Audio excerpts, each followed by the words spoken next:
Yeah. Okay. Okay. All right. Good morning, everybody. To the hundreds here in attendance and to the thousands online. We are today's Daf Zayin. We got to the top of Daf Zayin. We had a Maisa with two people. It was brothers. They inherited a house and started to sink. And so basically, Rav Chama said the guy downstairs has a right to prevent the guy from the guy upstairs can go ahead and prevent and not allow the guy to basically kick him out to redo the house because he still has a unit, he doesn't have a geschmack unless it gets within a certain height. So he said within 10 tefachim, or if they made a condition, yeah, or if they make a condition that it starts to go ahead and sink, then they'll go ahead and move out and fix it. Now, let's see what's going on with that. We're still in the middle of Maisa. Well, the first was 10 times. So it goes to the Hani Mili, maybe around 10 lines from the top, and Zayin and out. Hani Mili Delas Megabi Adadi. This is only when they didn't make a condition with each other. Hey, if the house starts to sink, we'll go ahead and we'll move out, we'll tear it up and build a new one. But if they go ahead and make a condition, then they can go ahead and tear it down and build up a new one. So how much does that have to sink? Some Rabbana made the Rabba Mishmei the Marzucha Bered Rav Nachman, the Amar Mishmei Rav Nachman, like that which we learned. So the height should be half the width and plus half the length. So whatever the width and length is, half of each one on top of each other should be the height. So think about that for a second. Right? Building a kins, right? Well, half the width, half the length. Your height would be a couple 100 feet probably. So. Introducing that. Let's see. So Amalu Rabba Lav Kamina Lachu. Did I not tell you guys? Look, Buki Sariki Nachman. Don't go ahead and depend on empty containers like Rav Nachman. This does not make sense. You should go ahead and be able. The condition should be until the house sinks to a way so you can't live like people. I'm not the comment. How much is that? So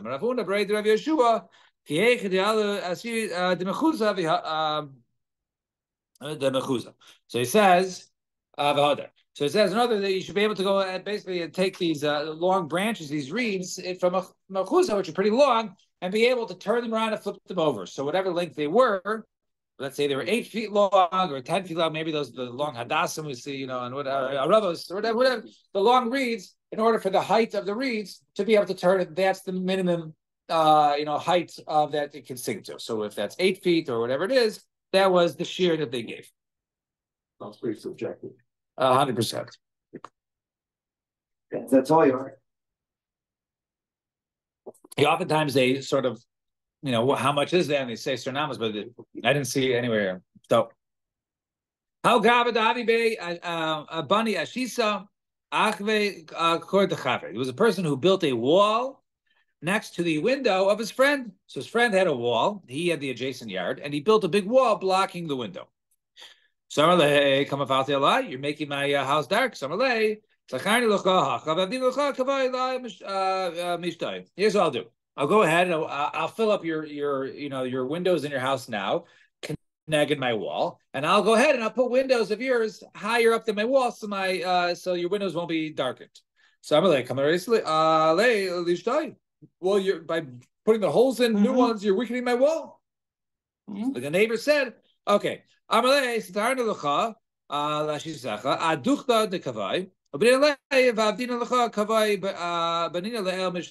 says, here's what I'll do. I'll go ahead and I'll tear down your wall from the top down to where the windows are. Then I will fill those in and rebuild it all the way to the top with windows in it, and the windows will be higher than my wall. Well, then the lower half of my wall is old by the original, and the upper half is old, and like Kaima, and won't be able to stand. It's not going to be a solid wall. I don't want it. So we're right in the middle of the page. I see Yigal just got in the middle of Daf Zayin. maybe 7 or 8 lines from the bottom of the skinny lines on Zayin and Aleph. So Amarle. So he said, here's what I'll do. So here's what I'll do. I'll go ahead, I'll tear down the complete side of your wall, and I'll rebuild it from fresh from new with windows that above my wall and that won't darken your place. But then I'm going to have one wall of my house will be new and the others will be old, and it's not good for the house. Like so the cooler base, you know what? Fine. I'll rebuild your entire house with windows higher than my wall. But I'll go ahead and build your walls above my wall. Lastly, I have nowhere to go ahead and live. Okay, I'll rent you a place. I don't want to go ahead and go out of my way and pack and unpack too much tircha just because you built your wall. Tear down your wall. And Amar Rav Chama says Rav Chama again, right? We have the same Rav Chama, actually we have him 4 times. So B'din Kama he's allowed to go ahead and prevent it. In other words, he doesn't have a right to go ahead and kick him out. The same way that Rav Chama ruled earlier, right? That even though the lower tenant, his ceiling went down from 10 feet to 8 feet, he's still not bothered, and he's able to, the guy upstairs is able to prevent him from doing it. So too the guy the guy with the house is able to prevent him from making him move out. The word says, I hainu hach, basulamali. So why do you have 2 rules in this?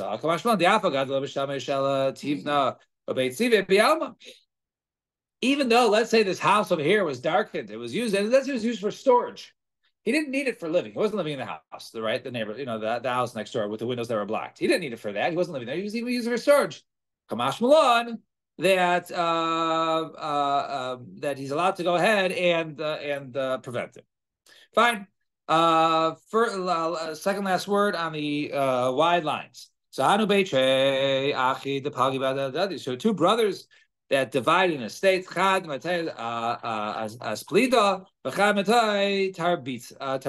So one of them took the mansion, and the other one took the yard.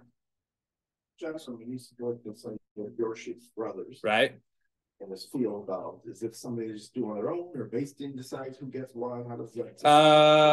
I think they could do probably make it. They could do it on their own and probably make a kinyan. And if there's disagreement, then they'll probably have to go to a based in. Right. So, but if you go ahead and make a chazaka, and as one guy plows and the other guy, lives in it for 3 years or whatever it is, so then they make a kinyan on that. Then that becomes theirs. So now. But it's a good question. So let's see what's going on in this case. So they each one took one. So also how the Tavitsa Vika Bani Ashisa Puma de Aspelida. So the guy who took the yard, right? So he went ahead and built a big wall, basically blocking the light of the large house of the mansion. So the brother said to him, "Come, if you made my house dark, you can't do that." I'm building on my land. What do you want from me? Some Rav Chama says Rav Chama. The din kamarle. Yes, he has a good title. He's allowed to go ahead and say, you know what? My yard, I can do what I want. I'm not, you can't prevent me. Why is this different than this other brisa? 2 brothers, they inherited from their father. So one of them took a field adjacent to one another, and the other one took a vineyard. And that, what you say about the vineyard,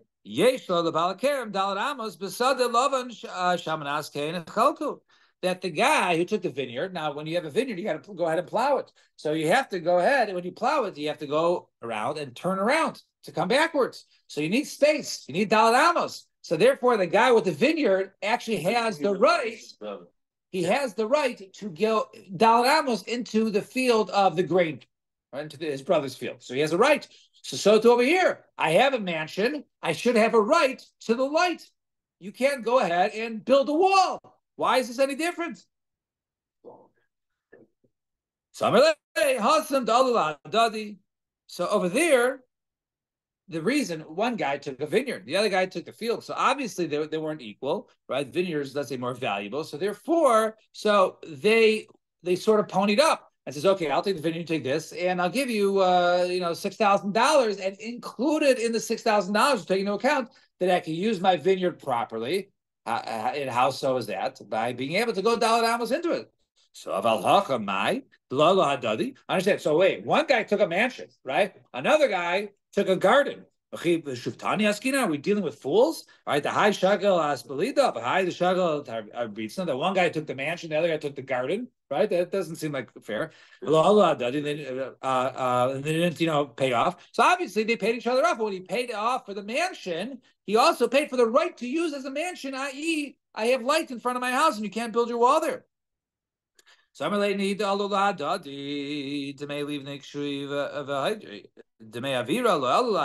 Make it like this. Yes, they compensated him for the structure, the beams, the bricks, everything that was built into it. So that was taken into account, but wasn't necessarily the rights, the air rights. So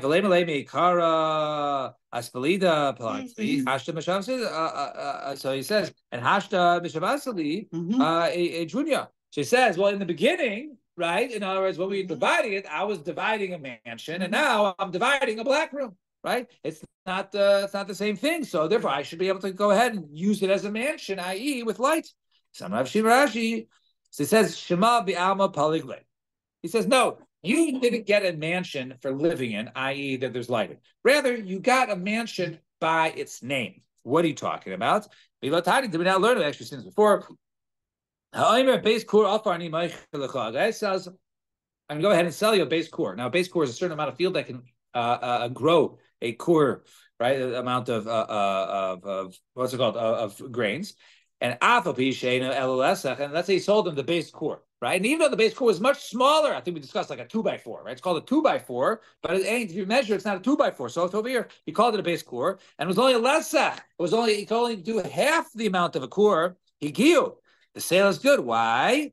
Because this field was called a base core. Even though it wasn't exactly a base core, right? It was considered called a base core, right? So too, right, like a 2x4, whatever it is, right? So it was known as that.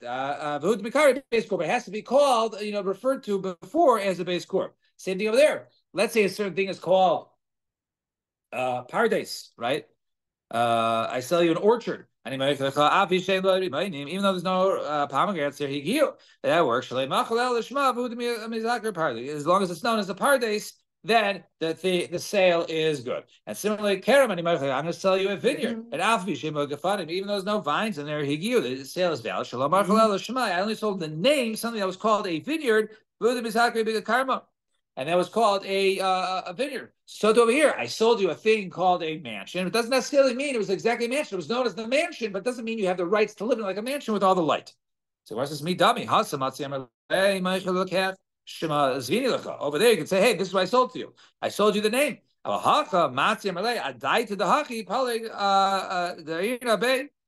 went ahead and I divided, right, in order to go ahead and use it, right? That I can go ahead and right and live in there. Right? They're in a Becky, I want to go ahead and live in there just like our father lived in it. So when I divided it, I want the rights just like daddy, dad had it. So therefore, dad had it this way. So that Summerlay. Marianuko Markashisha Bered Rav Chizla Ravashi. So he says, Nahar Doyle Tamayo. Those from Nahardia, they go to Shitasa. And Rav Chama was from Nahardia, right? Now his ruling, they go to Shitasa. Why? Well, and also Shmuel is a Sunsin. Demarav Nachan Shmuel, Ha'achin Shechalku. Brothers that divide, Ein Lahan Loy Derech Zeh Al Zeh, Loy Chlam Zeh Al Zeh, Loy Slumuz Al Zeh Al Zeh, Loy Masamayim Zeh Al Zeh.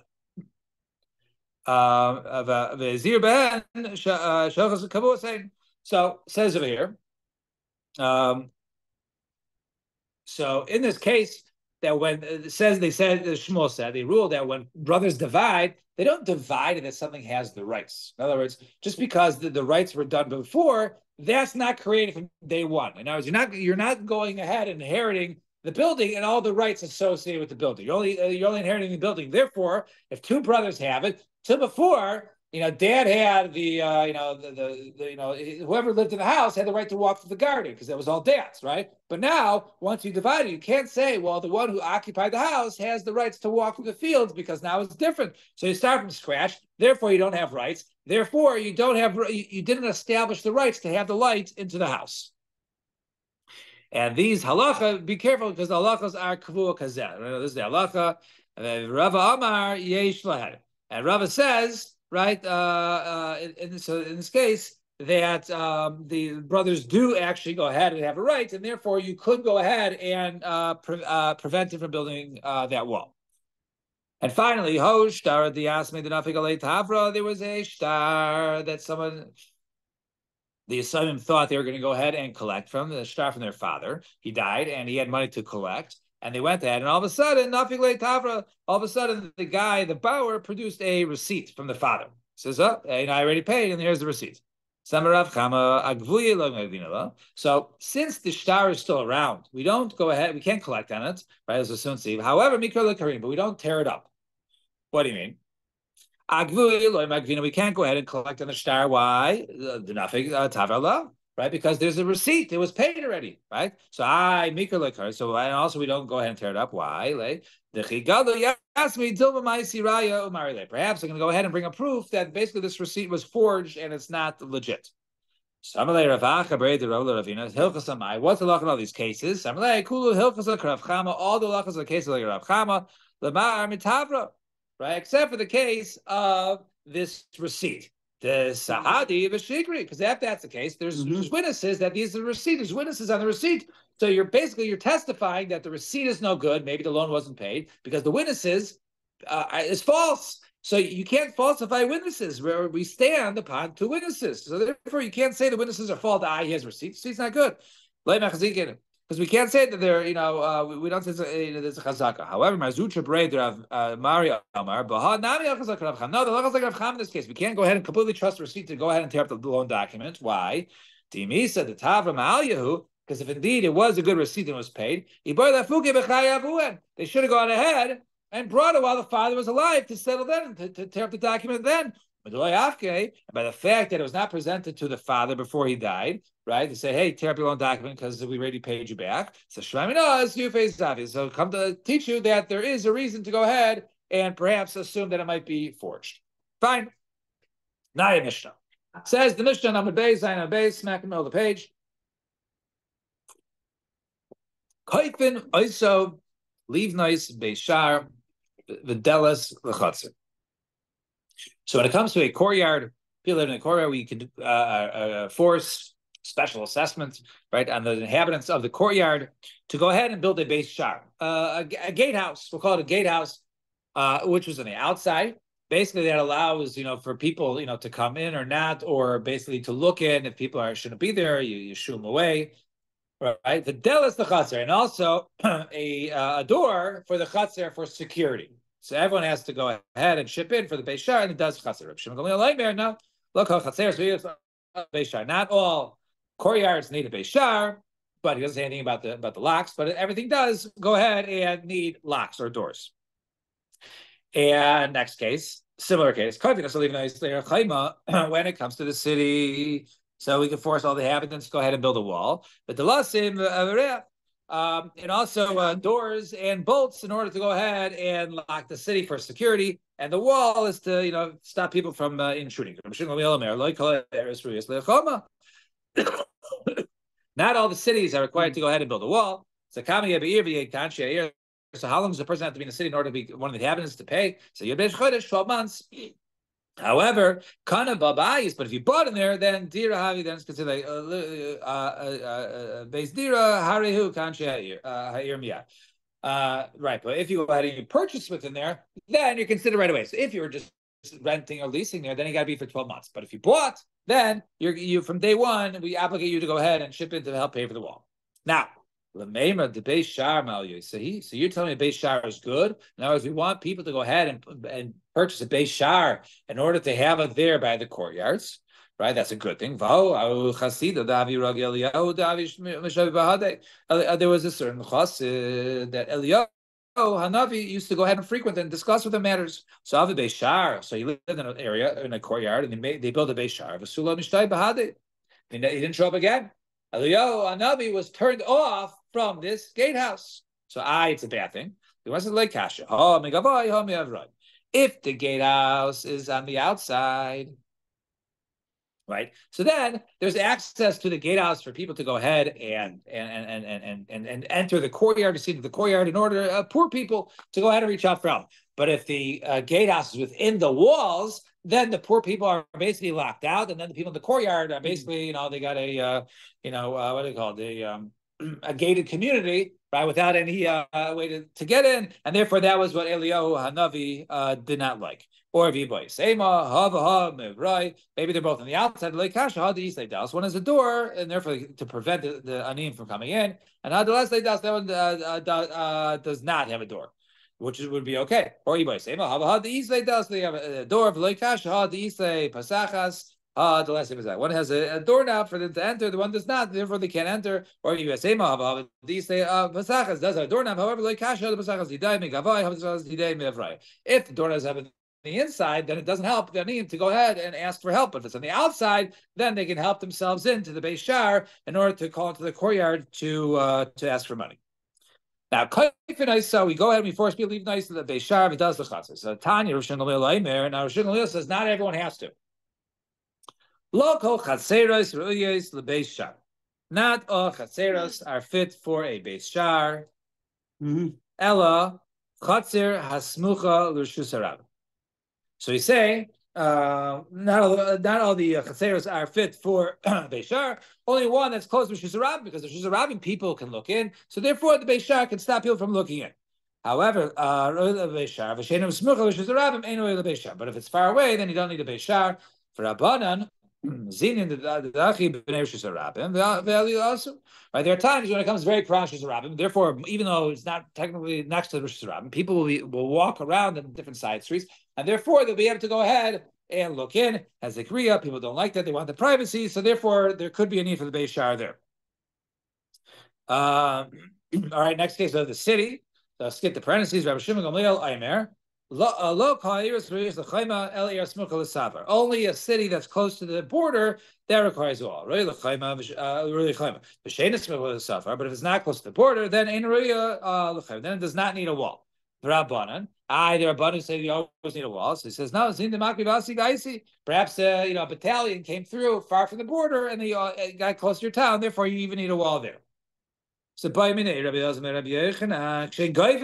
now, this was what Zevi was talking about. Those who were thinking, what the heck is Zevi talking about? So when they were going ahead and collecting, so we need money for the wall of the city. Now, what does the wall of the city prevent? Does it prevent theft? Does it prevent killing? So says it, the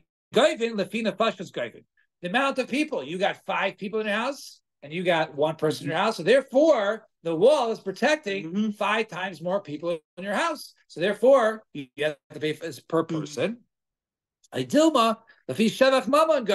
Or maybe because according to money. Why are people breaking in? For money. Oh, so you're rich, so you want to go ahead and protect $100,000 of value in your house. You want to protect $6,000 of value in your house. So therefore, one needs the wall, right, more than the other. Tax on the rich. Yeah. Samarle, Lafi, Mammon, Gavin. We go ahead and we do according to the money. The walls for protection for theft. Therefore, the more money you got, the more money you need to protect. Bini Kava Baba Masmiros. He said this rule is a good ruling, and he basically, he says you got to nail this like with nails, i.e., this is the halacha. And he could say,